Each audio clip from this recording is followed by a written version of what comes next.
এই ফ্যাসিবাদী শেখ হাসিনা 5ই আগস্ট প্রত্যক্ষদর্শী যারা গণভবনে গিয়েছিল প্রথম মুহূর্তে তাদের বিবরণ এসেছে। দুপুর বেলায়ও 12 আইটেম দিয়ে তার দুপুরের লাঞ্চ তৈরি হয়েছিল। মঞ্চে এসে কান্না জুড়ে দিতেন যে এত নিহত মানুষের আহাজারিতে তার নাকি বুকটা ফেটে যায়। এই নাটক বহুবার দেখেছে বাংলাদেশের মানুষ। যখন এদেশের মানুষ খেতে পায় না, এদেশের মায়েরা তাদের সন্তান হারিয়ে বুক ফোটা আত্মচিৎকার করে, তখন গণভবনে 12 আইটেমের বুফে তৈরি হয়।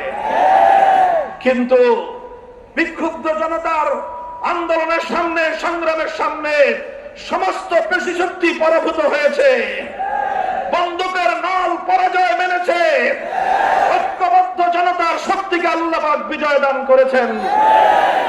শেখ হাসিনাকে পালানোর জন্য বাংলাদেশ তার 1 ইঞ্চি সড়ক পথ অথবা 1 ইঞ্চি নৌপথ ব্যবহার করতে দেয় নাই।